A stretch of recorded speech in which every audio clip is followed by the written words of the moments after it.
அனைவருக்கும் வணக்கம். ரிஷபராசிக்காரர்களுக்கு மிகவும் அதிரடியாக காலில் விழுந்தால் காலி என்று சொல்லக்கூடிய வகையிலும், அதே சமயம் இந்த வேளையில் எதிர்பாராததும் எதிர்பார்த்ததும் நடக்கும் என்று சொல்லக்கூடிய வகையில் அடுத்த 2 வாரங்கள் ரிஷபராசிக்காரர்களுக்கு எப்படி அமைய போகிறது, கிரகநிலைகளின் அமைப்பை ஆராய்ந்து பார்க்கும்போது உறுதியாகவே ரிஷபராசிக்காரர்களுக்கு ஏற்படக்கூடிய அதிரடியான மாற்றங்கள் என்ன, அனுசரித்து செல்வதால் ஏற்படக்கூடிய சிறப்பான வாய்ப்புகளும் சந்தர்ப்பங்களும் எந்தெந்த விஷயங்களில் நிச்சயம் நிறைவாக கிடைக்க போகிறது என்பதை ஆராய்ந்து பார்க்கும் போது, தனஸ்தானத்தில் தனது சொந்த நட்சத்திரத்தில் விளம்பரக்கூடிய குரு பகவான் உச்சம் பெற போகிறாருங்க. எனவே அடுத்த 2 வாரங்களில் நீங்கள் எதிர்பார்ப்பதை காட்டிலும் மிக பெரிய அளவிலான அதிரடியான மாற்றம், வளர்ச்சிக்கான நல்ல வாய்ப்பு, சந்தர்ப்பம் போன்ற அனைத்துமே உறுதியாகவே உங்களை தேடி வரக்கூடிய வகையில் பல நல்ல வாய்ப்புகளையும் சந்தர்ப்பங்களையும் ஏற்படுத்தி கொடுக்க போகிறது. எனவே சரியாக இந்த தருணத்தை நுட்பத்துடனும் நுணுக்கத்துடனும் பயன்படுத்தி கொண்டால் மிக பெரிய அளவிலான வளர்ச்சியும் முன்னேற்ற வாய்ப்பும் உறுதியாகவே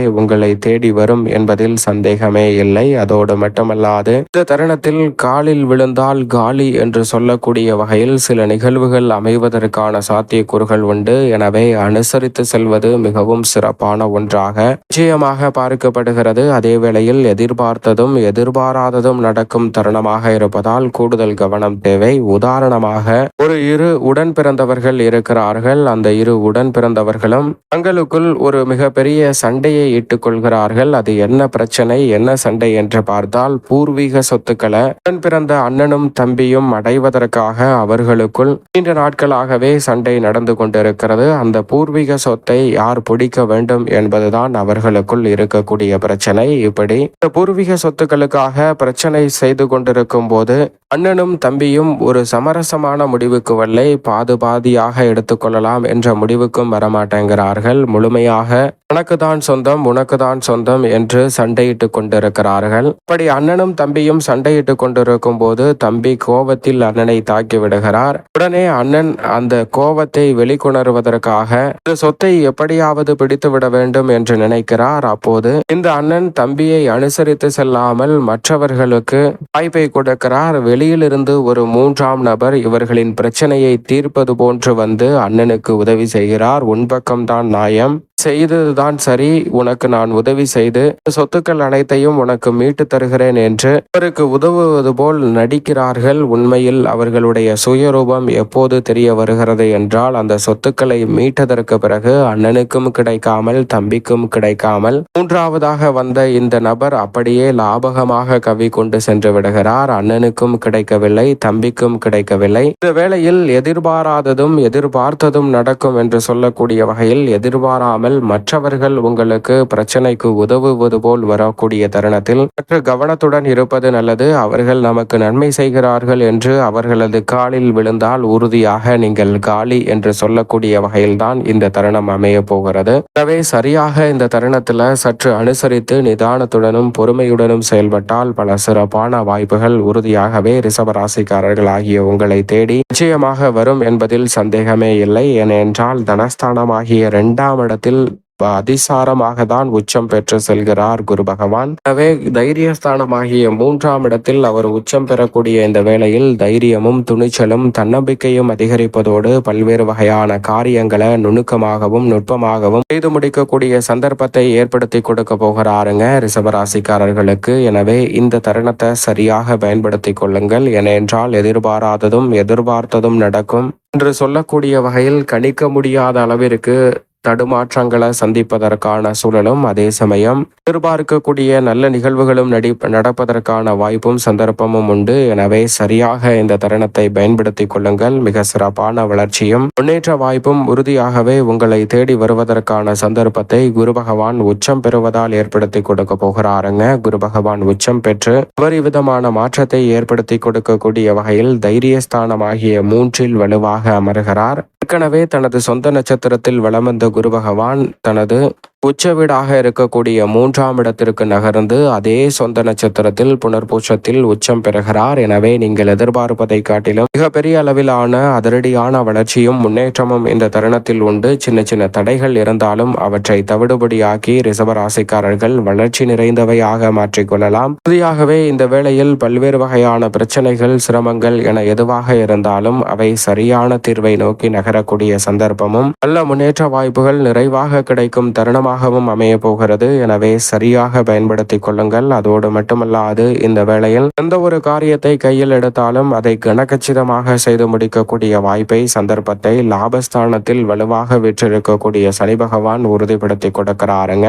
தடைகள் ஏற்பட்டாலும் உத்தியோகம், தொழில் ரீதியாக இருக்கக்கூடிய தடைகளை தவிடுபடியாக்கி வளர்ச்சியையும் முன்னேற்றத்தையும் நிறைவானதாக மாற்றிக் கொடுக்கிறார். உங்களது பொருளாதார ரீதியான வளர்ச்சியும் முன்னேற்றமும் இந்த தருணத்தில் நிச்சயமாக உங்களை தேடி வரும். அதே சமயம் இந்த தருணத்தில் உத்தியோகம், தொழில் ரீதியான பணிகளில் உறுதியாகவே மற்றவர்களின் காலில் விழுந்து விட வேண்டாம். காலில் விழுந்தால் காலி என்று சொல்லக்கூடிய வகையில் ஆட்டம் காலி, படுதா காலி என்று அனைத்து முடிந்துவிடும். ஆனால் அனுசரித்து நிதானத்துடன் பொறுமையுடன் நடந்து கொண்டால் உத்தியோகம், தொழில் ரீதியாக இருக்கக்கூடிய சிக்கல்கள் விலகுவதோடு நீங்கள் எதிர்பார்க்கக்கூடிய முன்னேற்ற வாய்ப்புகளை அடுத்த கட்ட இடத்தை நோக்கி நகர்த்தி செல்வதற்கான நல்ல வாய்ப்பும் சந்தர்ப்பமும் நிச்சயமாக உங்களை தேடி வருகிறது. கர்மஸ்தானத்தில் ராகுவும் சுகஸ்தானத்தில் கேதுவும் வீற்றிருக்கின்றன.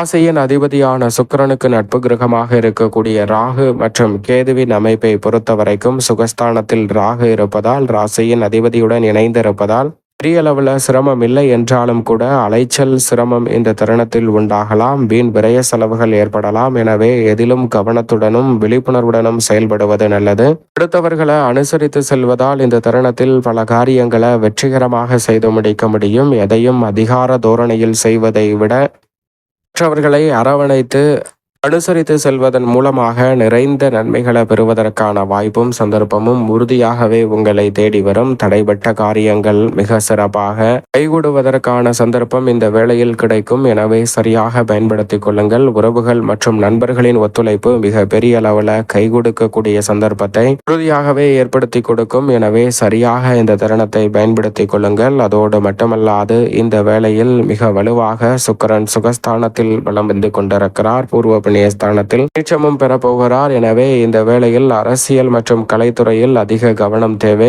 எதிர்பாராததும் எதிர்பார்ப்பதும் நடக்கும் என்று சொல்லக்கூடிய வகையில் அரசியல் மற்றும் கலைத்துறையில் பல அதிரடியான மாற்றங்கள் நடைபெறுவதற்கான சந்தர்ப்பம் உண்டு. அதோடு மட்டுமல்லாது இந்த வேளையில் உறுதியாகவே உங்களது லட்சியங்களை நிறைவேற்றக்கூடிய வகையில் மகனதற்கு நெகிழ்ச்சியான பல நல்ல நிகழ்வுகள் கலைத்துறை சார்ந்த பணிகளில் சிறப்பாக அமையும். முன்னேற்றம் நிறைவாக கிடைக்கக்கூடிய வகையில் பல நல்ல வாய்ப்புகளும் சந்தர்ப்பங்களும் உறுதியாகவே உங்களை தேடி வரும். எனவே சரியாக இந்த தருணத்தை திட்டமிட்டு நுணுக்கமாகவும் நுட்பமாகவும் பயன்படுத்திக் கொள்வது உங்களது கையில் தான் இருக்கிறது. அரசியல் சார்ந்த பணிகளில் சற்று கவனத்துடனும் எச்சரிக்கையுடனும் இருந்தால் பல சிரமங்களை தவிர்த்து மக்கள் மத்தியில் செல்வாக்கும் கட்சியில் நல்ல முன்னேற்றமும் நிறைவாக கிடைப்பதற்கான வாய்ப்பும் சந்தர்ப்பமும் உண்டு. வெற்றி உங்களை தேடி வரும் சிறப்பான தருணமாக உறுதியாகவே இந்த வேலை அமைய போகிறது. எனவே சரியாக இந்த தருணத்தை பயன்படுத்திக் கொள்வது நிச்சயமாக ரிஷபராசி ஆகிய உங்களுடைய கையில் தான் இருக்கிறது. வித்யாகாரகரான புதனை பொறுத்த வரைக்கும் கல்வியில் நல்ல முன்னேற்றத்தை கொடுக்கிறார். 6 மற்றும் 7ஆம் இடத்தில் வலம் வரக்கூடிய புதனின் அமைப்பை பொறுத்த வரைக்கும் கல்வியில் நாட்டம் அதிகரிப்பதோடு மட்டுமல்லாது உயர்கல்வி சார்ந்த விஷயங்களில் அடுத்த கட்ட இடத்தை நோக்கி நகரக்கூடிய வகையில் நல்ல பல வாய்ப்புகளும் சந்தர்ப்பங்களும் அபரிவிதமாக கிடைக்கிறது. மிக பெரிய அளவிலான நெருக்கடிகளை தவிர்ப்பதோடு மட்டுமல்லாது மிக சிறப்பான முன்னேற்ற வாய்ப்புகளையும் வளர்ச்சியையும் சந்திக்கக்கூடிய சந்தர்ப்பம் இந்த வேளையில் உறுதியாகவே உங்களை தேடி வருகிறது. எனவே சரியாக இந்த தருணத்தை பயன்படுத்திக் கொள்ளுங்கள். அதோடு மட்டுமல்லாது சூரியனை பொறுத்த வரைக்கும் இந்த வேளையில் பூர்வ புண்ணிய ஸ்தானம் என்று சொல்லக்கூடிய 5ஆம் இடத்தில் வலம் வருகிறாருங்க. பூர்வ புண்ணிய ஸ்தானம் என்று சொல்லக்கூடிய 5ஆம் இடத்தில் வலம் வரக்கூடிய சூரியன் 6ஆம் இடத்தில் யோகஸ்தானத்தில் நுழைய போகிறார். இங்கு நீச்சமும் பெறப்போகிறார். எனவே சூரியனின் அமைப்பால் எதிர்பார்த்ததும் எதிர்பாராததும் நடக்கும் என்று சொல்லக்கூடிய வகையில் இந்த தருணத்தில் விளைச்சல் அதிகரித்தாலும் காரிய வெற்றி உறுதியாகவே உங்களை தேடி வரும். அதோடு மட்டுமல்லாது புதிய ஒப்பந்தங்களும் நல்ல வாய்ப்புகளும் சந்தர்ப்பங்களும் இந்த தருணத்தில் நீங்கள் நினைப்பதை காட்டிலும் எளிதில் கைகூடும். மிகப்பெரிய அளவிலான வெற்றி வாய்ப்புகளை பெற்றுத்தரும் தருணமாகவும் அமைகிறது. செவ்வாயை பொறுத்த வரைக்கும் அடுத்த 2 வாரங்களில் மிக வலுவாக யோகஸ்தானமாகிய 6ல் தான் விளம்பரப் போகிறார். எனவே இதுவரை இருந்ததை காட்டிலும் செயல் வீரம் என்பது அதிகரிக்கும். எந்த ஒரு காரியத்தை கையில் எடுத்தாலும் நன்றாக செய்து முடிக்க முடியும். விளையாட்டு, விவசாயம், மருத்துவம் உள்ளிட்ட துறைகளில் அபரிவிதமான வளர்ச்சியையும் முன்னேற்ற வாய்ப்பையும் அள்ளி கொடுக்கக்கூடிய சந்தர்ப்பத்தை செவ்வாய் ஏற்படுத்தி கொடுக்கிறார். மிக விரைவில் அவர் ஆட்சி பலம் பெறப்போகிறார். எனவே இந்த வேளையில் கடன் சார்ந்த தொல்லைகள் உள்ளிட்ட பல சிரமங்களை குறைப்பதற்கான நல்ல சந்தர்ப்பத்தையும் ஏற்படுத்துகிறார். சந்திரனை பொறுத்தவரைக்கும் பல இடங்களில் மாறி மாறி விளம்பருகிறார். எனவே நன்மை தீமை கலந்த ஒரு அமைப்பாக பார்க்கப்படுகிறது. சற்று கவனத்துடன் இருப்பது நல்லது. மேலும் இந்த தருணத்தை சாதகமாக மாற்றிக்கொள்ள உறுதியாகவே இந்த வேளையில் ரிஷபராசிக்காரர்கள் நிச்சயமாக வாரத்தில் வெள்ளிக்கிழமை விரதமிருந்து அருகாமையில் உள்ள உங்களது இஷ்ட தெய்வ ஆலயம் சென்று தீபம் ஏற்றி வழிபாடு செய்யுங்கள். உறுதியாகவே மிக சிறப்பான வளர்ச்சியும் முன்னேற்ற வாய்ப்பும் நீங்கள் எதிர்பார்ப்பதை காட்டிலும் சிறப்பாக கைகூடும். அதே சமயம் காலில் விழுந்தால் காலி என்று சொல்லக்கூடிய வகையில் பல நிகழ்வுகள் நடைபெறுவதற்கான சூழல் உண்டு. எனவே கவனத்துடன் இருப்பது நல்லது ரிஷபராசிக்காரர்களுக்கு.